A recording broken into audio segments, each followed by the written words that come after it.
एक बार एक शिकारी जंगल में घूम रहा था शिकार करने के लिए, बहुत बड़ा शिकारी। घूमते घूमते जब गया तो देखा एक गुफा के सामने से निकला तो देखता हुआ जाता था कहीं कोई शिकार मिल जाए। गुफा में जैसे उसने झांक करके देखा तो कोई हिरण आदि तो नहीं दिखा। एक महात्मा बैठे थे, बड़ी बड़ी जटाएं उनकी, और महात्मा नेत्र बंद करके बैठ के ध्यान कर रहे थे। तुरंत अपना घोड़ा रोका और बोला कि मेरी माँ मुझसे कहती थी कि हम शिकारी हैं, हम वन में रहते हैं, हम मांस खाते हैं, लेकिन कभी भी कोई संत मिले, गुरु मिले, उससे प्रणाम जरूर करना, उससे आशीर्वाद जरूर लेना। दौड़ करके गया, महाराज जी प्रणाम, आपको वंदन करता हूं, आप इस जंगल में भजन कर रहे हैं, मैं इस जंगल का शिकारी हूं, मैं यहीं रहता हूं। महाराज जी ने नेत्र खोले, अच्छा बेटा खुश रहो। बोले अब मैं और तो कुछ आपकी सेवा नहीं कर सकता, मुझे बस ये बताइए कुछ पाएंगे, कुछ भोजन करेंगे, आप कुछ खाएंगे? नहीं नहीं बेटा, हम सब आनंद मंगल हैं, फलाहार करते हैं, फल खाते हैं, फल खा करके जीते हैं, और कभी 5-6 दिन में एक बार फल खा लेते हैं। फल खाते हैं, फल कोई खाने की चीज है? आप कहें तो मैं बढ़िया एक हिरण लेकर के आऊं, आप भोग लगाना, मुझे भी दे देना। अब संत बेचारे अब क्या बोले उसको। तो अब देखिए सत्संग का प्रभाव कैसा होता है। संत थोड़े मुस्कुराए। अब उसको ये तो नहीं कहा कि बेटा हम लोग मांसाहार आदि नहीं करते, उसको क्या बोले, तुम जो हिरण पाते हो ना वो तो सामान्य है, मैं तो एक बहुत ऊंचे हिरण की खोज में बैठा हूं, जब तक वो नहीं मिलेगा तब तक आहार ग्रहण नहीं करूंगा। अरे महाराज आप नहीं जानते, ये इतने कोस का जंगल, उसका सबसे बड़ा शिकारी हूं मैं, यहां कोई हिरण मुझसे भाग के नहीं जा सकता, शेर के चंगुल से बच जाएगा, मुझसे नहीं बच सकता। आप बताइए कैसा हिरण चाहिए आपको? महाराज जी बोले रहने दो, तुम ला नहीं पाओगे उसको। बोले नहीं नहीं बताइए। बोले लिखो कैसा हिरण है। इस हिरण की आश में मैं भूखा बैठा हूं। वो हिरण कस्तूरी का तिलक लगाता है। कस्तूरी तिलक लगाता हिरण? मैंने ये तो सुना कि कस्तूरी उसकी नाभि में होता है, पर उसका चंदन बना करके अपने माथे से लगा के घूमता है, ये हिरण तो पहली बार देखा सुना। बोले हाँ वो कस्तूरी का तिलक लगाता है। कानों में नासिका में मोती पहनता है। अच्छा मोती पहन करके घूमता है हमारी तरह? बोले हाँ। और इस हिरण की विशेषता क्या है? बोले पीतांबरी पहनता है, निर्वस्त्र नहीं घूमता है, पीतांबरी धारण करता है, धोती पहनता है, और सबसे बड़ी विशेषता अधर पर वेणु रख करके अपने कर कमलों से बजाता है। शिकारी बोला जीवन निकल गया, ऐसा हिरण तो नहीं देखा मैंने। बोले इसीलिए तो इस वाले हिरण को हम पाना चाहते हैं, उसी के लिए बैठे हैं यहां पर। महाराज मैं आपको वचन देकर के जा रहा हूं, वो इसी वन में है ना, आप बस इतना बताओ। बोला हाँ वो सब जगह है, वो यहां पर भी है। मैं आपको वचन देता हूं जब तक ये हिरण नहीं मिलेगा मैं भी भूखा रहूंगा, मैं भी शिकार नहीं करूंगा, इसी हिरण को पकड़ के लाऊंगा, तब तो आप स्वीकार करेंगे ना, उसको पाएंगे फिर मुझे भी दे देना। बोला हाँ फिर पाएंगे, हम लेके आओ। महाराज जी ने तो ऐसे टरका दिया, लेकिन एक क्षण का वो सत्संग किया गया। अब वो तो शिकारी सीधा था, उसको ज्यादा हम आप चतुर जैसे लोग थोड़ी हैं, हम तो बहुत चतुर हैं। हमारे सामने कोई महात्मा ऐसे बोलते हम तो तुम हिरण थोड़ी है, ये तो भगवान की बात कर रहे हो आप, हम तो 2 मिनट में बोल देते।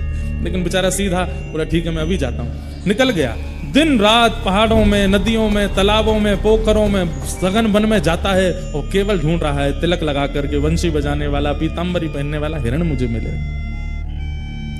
1 दिन 2 दिन 3 दिन 5 दिन बीत गए। भूख के कारण व्याकुल होने लगा, मुख सूखने लगा। अब तो बस सामने से हिरण निकलते हैं तो उसको इच्छा तो बहुत होती कुछ खा लूं, लेकिन सोचता है मेरे गुरुजी भूखे हैं, मैं कैसे पाऊं, जब तक वो हिरण नहीं मिलेगा तब तक नहीं जाऊंगा।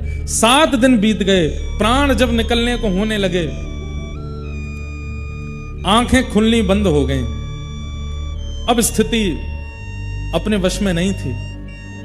ठाकुर जी उसके भाव पर रीझ गए। बोले बताओ हमको ढूंढ रहा है, भूख प्यास से व्याकुल होकर के हमको ढूंढ रहा है, हिरण के रूप में ढूंढ रहा है। इतने में ही मोर मुकुट धारण किए, कानों में सुंदर मोती धारण किए हैं, नाक में सुंदर मोती पहने हैं, पीतांबरी पहने हैं, ललित गति विलास वल्गुहास, टेढ़ी मेढ़ी चाल चलते हुए सघन वन से वेणु का नाद करते हुए कस्तूरी की सुंदर सुगंध आने लगी, चंदन की सुगंध आने लगी।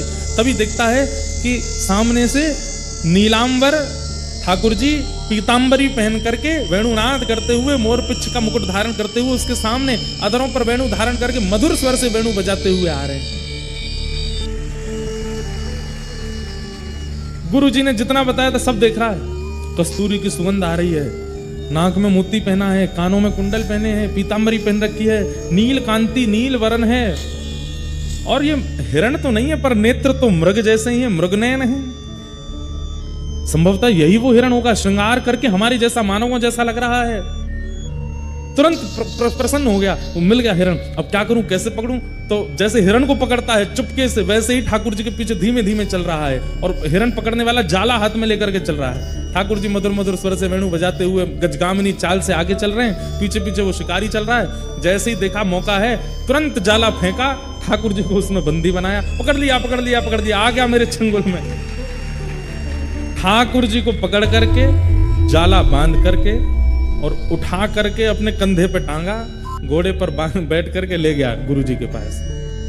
सप्ताह बाद गुरुजी बाहर से चिल्लाने लगा गुफा के भीतर से। संत बोले फिर से आ गया, अरे जल्दी बाहर आइए, बहुत मचलता हुआ हिरण है ये, बड़ी मुश्किल से पकड़ करके लाया हूं, 1 सप्ताह लग गया गुरुजी, पेट में चूहे दौड़ रहे हैं, जल्दी बाहर आओ। संत बोले पता नहीं किसको पकड़ लाया होगा, देखता हूं। बाहर जाकर के देखा तो मुरली मनोहर श्याम सुंदर कंधा पे बैठे हैं उसके, जाले में बंद होकर के, बिल्कुल ऐसे होके। जैसे ही ठाकुर जी को देखा, गुरुजी तो वहीं मूर्छित हो गए। शिकारी दौड़ करके गया, बोले गुरुजी होश में आओ, पानी वानी डाला। जैसे तैसे होश में आए। शिकारी बोले गुरुजी आप ठीक हो? बोले मैं ठीक हूं बेटा। वो कहाँ है हिरण? बांध रखा मैंने पेड़ से, भाग जाएगा, जल्दी करो, अग्नि चेताओ, भोग लगाओ आप, फिर मैं भी पाऊंगा। अरे पगले खोल इनको। खोलूंगा नहीं, 1 हफ्ता बाद मिला है। गुरुजी के नेत्र सजल हो गए। तुरंत कहा, बोले प्रणाम करो, साक्षात परमात्मा है ये, ईश्वर हैं, यही वो हिरण्यगर्भ हैं जिनकी इच्छा मैं रखता हूं। शिकारी तो प्रसन्न हो गया, दंडवत प्रणाम किया। ठाकुर जी ने उसको भी आशीष दिया, गुरुजी को भी आशीष दिया। सत्संग त्याग करवाता।